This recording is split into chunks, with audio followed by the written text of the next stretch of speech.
एका लहानशा गावात गणेश आणि त्याची बायको स्वाती राहत होते. गणेश मेहनती ट्रॅक्टर चालक होता. सकाळपासून संध्याकाळपर्यंत तो शेतात बांधावर कधी माती तर कधी दगड वाहून नेण्यास व्यस्त असायचा.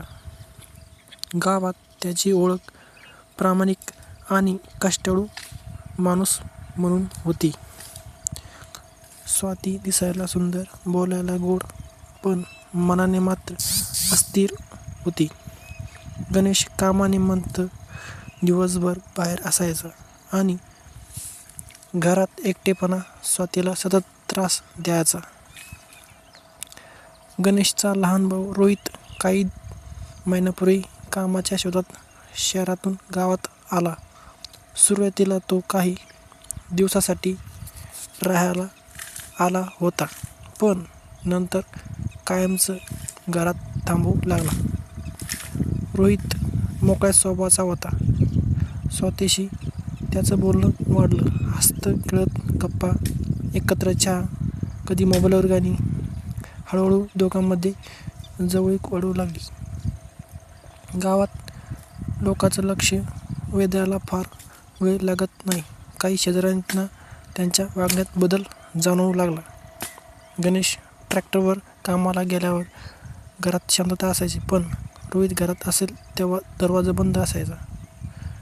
काहींनी कुजबूज सुरू केली, पण कुणी उघड बोलण्याची हिंमत केली नाही. एक दिवस गणेश कामावर थोडा वेळ लवकर घरी परतला. ट्रॅक्टरला अचानक बिघाड झाल्यामुळं त्याला काम अर्धवट सोडून यावं लागलं. घराजवळ पोहोचताच त्याला दरवाजा आतून बंद दिसला. अनेकदा हाक मारूनही प्रतिसाद न मिळाल्याने त्याच्या मनात संशय निर्माण झाला.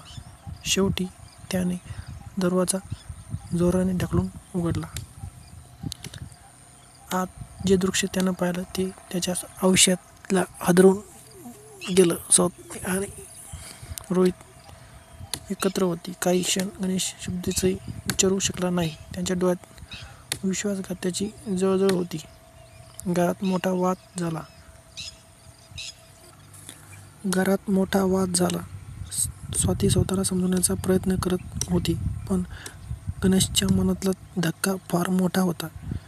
दुसऱ्या दिवशी ही घटना गावभर पसरली. नातेवाईक, शेजारी सगळे चर्चा करू लागले. गणेश शांत झाला होता, पण त्याच्या मनात खोल वेदना आणि राग साचला होता. काही दिवस घरात तणावपूर्ण वातावरण राहिलं. शेवटी हा वाद पोलिसांपर्यंत पोहोचला. चौकशी दरम्यान सत्य समोर आलं आणि दोन्ही कुटुंबांची अब्रू धुळीस मिळाली. गावातील लोकांसाठी ही घटना मोठा धडा ठरली. विश्वास, नातं आणि जबाबदारी याचे महत्त्व सगळ्यांना नावाने कळलं. गणेशने आयुष्य पुन्हा उभं करण्याचा निर्णय घेतला. त्याने स्वतःला कामात झोकून दिलं. ट्रॅक्टरचं काम, शेतमजुरी आणि स्वतःचा सन्मान परत मिळवण्याचा त्याचा संघर्ष सुरू झाला. ही कथा फक्त एक कुटुंबाची नाही, तर विश्वासघाताच्या परिणामाची आहे.